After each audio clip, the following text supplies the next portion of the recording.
ओम तव कथामृतं तप्तजीवनं कविभिरीडितं कल्मषापहं श्रवणमंगलं श्रीमदाततं भुवि गृह्णन्ति ये भूरिदा जनाः।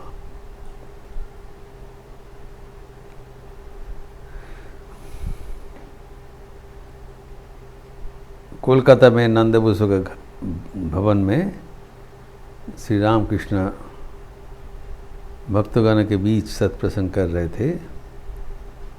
वहाँ पर बताया कोई भी भाव अवलंबन करते हुए ईश्वर को पुकारना चाहिए। इसमें हम लोग देखा था पांच भाव के भीतर शांत, दास्य, सख्य भाव तक हम लोग देखा था।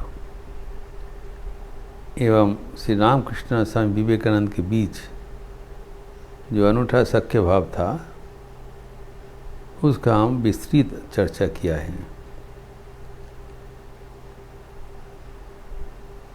सख्य भाव का परवर्ती भाव है वात्सल्य भाव। हम देखें हैं कि दास्य भाव में भक्त भगवान के नीचे बैठते हैं, भगवान को ऊपर में बैठाकर प्रभु रूप से आराधना करते हैं। फिर जब वो रिश्ता थोड़ा करीब हो जाता है, घनिष्ठ हो जाता है, इट बिकम्स मोर इंटीमेट, तब भक्त भगवान का बराबर में आ जाते हैं। भगवान उनको उठा के अपने स्तर पर ले आते हैं, गले मिला लेते हैं, तब उनका पोजीशन होता है इक्वल। पहले नीचे था, अभी भगवान का बराबर हो गया। मित्र भाव स्थापन किया, सख्य भाव स्थापन किया, एक दूसरे का परिपूरक है। दास्य भाव में प्रभु के प्रति समर्पित है। सख्य भाव में मित्रता इज गिव एंड टेक, एक ही स्तर पर। ये घनिष्ठ हो जाने से और भी अगर करीब होंगे तो अभी क्या होगा, भगवान नीचे बैठ जाते हैं, भक्त ऊपर में बैठते हैं। यह है वात्सल्य भाव का रहस्य। सो फार devotee was dependent on God, and now God becomes dependent on devotee. यह है वात्सल्य भाव का रहस्य। भक्त अभी भगवान को गार्जियन बन गया, उनको देखभाल कर रहे हैं। भगवान इज एज इफ डिपेंडेंट, जबकि वो पूरी दुनिया के मालिक है, तब भी भक्ति आस्वादन करने के लिए अपना ईश्वर समेट लेते हैं, अपने को छोटा बना लेते हैं, बनाकर भक्तों का सेवा ग्रहण करते हुए भक्तों का धन्य कर देते हैं। इसका जो पराकाष्ठा देखे हैं, सबसे अच्छा उदाहरण दिया जाता है माँ यशोदा, जो कि वैष्णव भक्ति शास्त्र में यथोचित उल्लेखित है। श्रीमद् भागवतम में भी इसका विशद चर्चा हुआ है। माँ यशोदा का वात्सल्य प्रेम एक असाधारण नजीर है, जो वात्सल्य भाव का। कैसे वो भगवान को अपना निजी संतान होते हुए भी कितने प्यार वो व्यक्त करते हुए भगवान को आराधना किए थे। अभी हम देखते हैं कि भगवान श्री रामकृष्ण भी ये वात्सल्य भाव साधन करते हुए ये रिश्ता में आलोकपात किया है।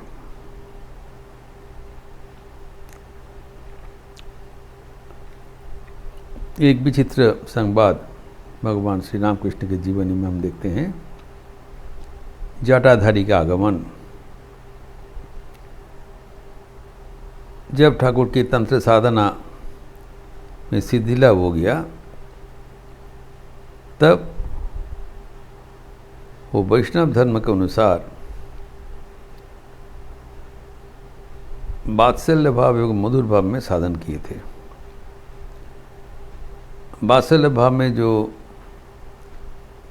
विशेष संवाद है वह है एक रामायित साधु जटाधारी एक रामलला के विग्रह लेकर दक्षिणेश्वर में पधारे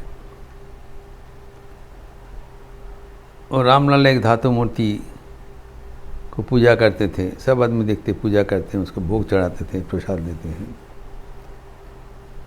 लेकिन किसी को पता नहीं चला कि ये रामलला की मूर्ति केवल एक धातु विग्रह नहीं है,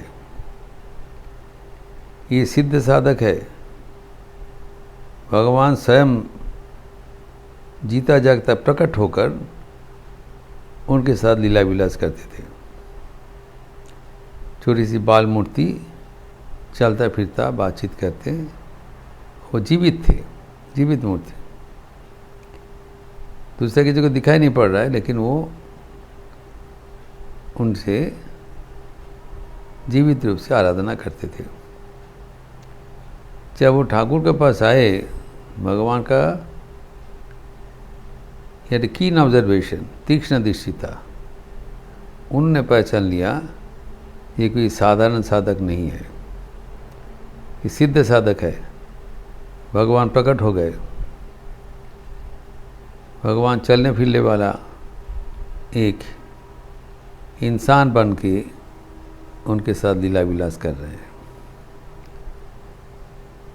तो ये जी कथा बड़ा अपूर्व कथा है कि उनको देखकर श्री रामकृष्ण भी ये वात्सल्य भाव में साधन करना चाहा। हम जानते हैं कि श्री रामकृष्ण के जो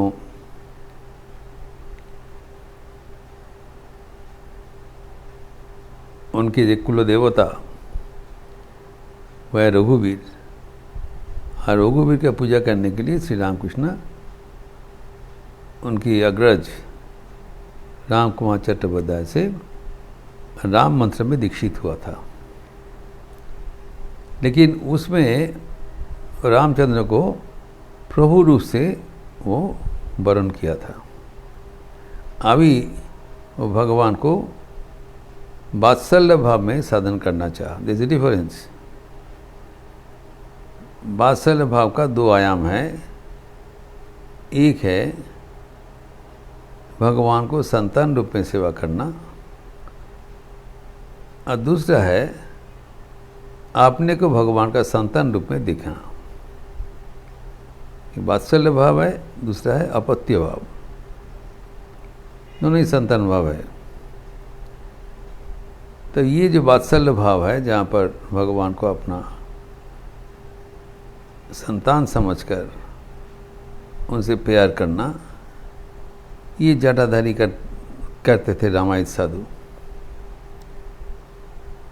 लेकिन आश्चर्य की बात हुआ, जब श्री रामकृष्ण ये वात्सल्य भाव का साधन करने के लिए प्रयासी थे, वो जटाधारी से दीक्षा ग्रहण किया। श्री रामकृष्ण गोपाल मंत्र में सिद्ध था जटाधारी, तो बहुत आनंद सा का श्री रामकृष्ण को दीक्षा मंत्र में वो भूषित कर दिया। और ये दीक्षा मंत्र पाने के उपरांत कुछ दिनों के बाद ही श्री रामकृष्ण सफल हो गए, सिद्ध हो गए। वो भी श्री रामचंद्र जी को साक्षात दर्शन करते थे। वो भी मूर्ति जीता जागता होकर उनके साथ विचरण करते थे। अभी अपूर्व गाथा यही है कि इतने दिन जो जटाधारी के पास रामलला रहा करते थे, अभी दक्षिणेश्वर में आने के बाद वो रामलाला ठाकुर को छोड़कर नहीं जाते थे। ये लक्षणीय बात है। उल्लेख है कि जटाधारी उनके लिए वो भोजन बना के अपने हाथ से भोग प्रस्तुत करके उनको अर्पण करने के लिए जब तैयार हो जाते थे, रामलाला को दिखाई नहीं पड़ता। अनेक ढूंढते हुए जटाधारी देखा कि वो श्री रामकृष्ण के कमरे में खेल रहे हैं। वो गुस्सा करते थे रामलाला को, और एक बहुत चीज़ बोलते थे, तुम कितने निर्दय हो, मैं तुम्हारे लिए सारा दिन परिश्रम करके तुमको खाना बना के भोजन प्रस्तुत करके तुम्हारे लिए इंतज़ार कर रहा हूँ, लेकिन तुम मुझे एकदम भूल गए। और इसी उनको सोचना पूर्वक अनेक कुछ बोलते थे। इसे लिखा है कि तुम तो ऐसे निर्दय हो कि तुम्हारा पिताजी को भी छोड़ के चले गए, और तुम्हारे लिए हाराम करते करते पिताजी का देहांत हो गया इत्यादि। तो पकड़ के ले जाते थे फिर, लेकिन रामलाल बारंबार यहाँ चले आते थे। इसके लिए उनका मन में बहुत क्षोभ था, जो मैं ये रामलाला को इतना सेवा करता हूँ, ये हमारे प्यारा है, इतना दिन साथ में रहा, अब ये मुझे छोड़कर एक दूसरे व्यक्ति के पास चले गए। गुस्सा होता था, क्योंकि मैं पहले बताया जो प्रेम का संपर्क में दो आयाम है, एक अहमता एक ममता। तो ये है, ये मेरी फर्ज है उनको सेवा करना, दूसरा है वो मेरा है और किसी को नहीं। जब जटाधारी ने देखा कि नहीं, वो रामलाला भी श्री रामकृष्ण को ज़्यादा पसंद कर रहे हैं, तब उनके मन में बहुत दुख होता था, और वो जटाधारी को, वो रामलाला को बोलते भी थे। किंतु आश्चर्य की बात है, ऐसी करते हुए एक दिन जटाधारी श्री रामकृष्ण के पास उपस्थित हुए और उन्होंने बताया कि राम जी मुझे कृपा करके दर्शन देकर समझा दिया, रामलाला तुम्हारा पास रहना पसंद करते हैं, उससे मेरा कोई आपत्ति नहीं है। वो जहाँ रहना चाहते हैं, जिससे उसको सुख मिलता है, वही मेरा सुख है। तो ये रामलाला मैं तुम्हें अर्पण करते हुए मैं विदा लेना चाहता हूँ। वो जो संगीत में बताया, तुम ही जहाँ चाहो ताई जानो पाओ, आमी जो तो दुखो पाई को, ये आखिर बात है। जो वत्सल प्रेम का, सक्का प्रेम की आखिर बात है। जो आपको जिसे पसंद है, जिसे रुचि है, आप वही करते रहिए, कारण आपका सुख ही मेरा सुख है। अर्थात आपने को परिपूर्ण रूप से प्रेमास्पद के प्रति समर्पित कर देना। तो जटाधारी वैसे किया था। जब उनके रामलाला ठाकुर को बेसी पसंद करते थे, उनको पहले तो उनका गुस्सा होता था, बाद में जब उसको मैच्योरिटी डेवलप किया, वह है वात्सल्य भाव का परिणति, तब वो देखा कि वही उनका इष्ट चारों ओर विराजमान है। ठाकुर कहा करते थे कि ये जो कापलेट, जो राम दशरथ के बेटा, वही राम घट घट में लेटा, वही राम जगत पसेरा, वही राम सबसे न्यारा। तो ये जो रामचंद्र जी दशरथ का लड़का है, लेकिन वही राम सबके भीतर विराजमान है।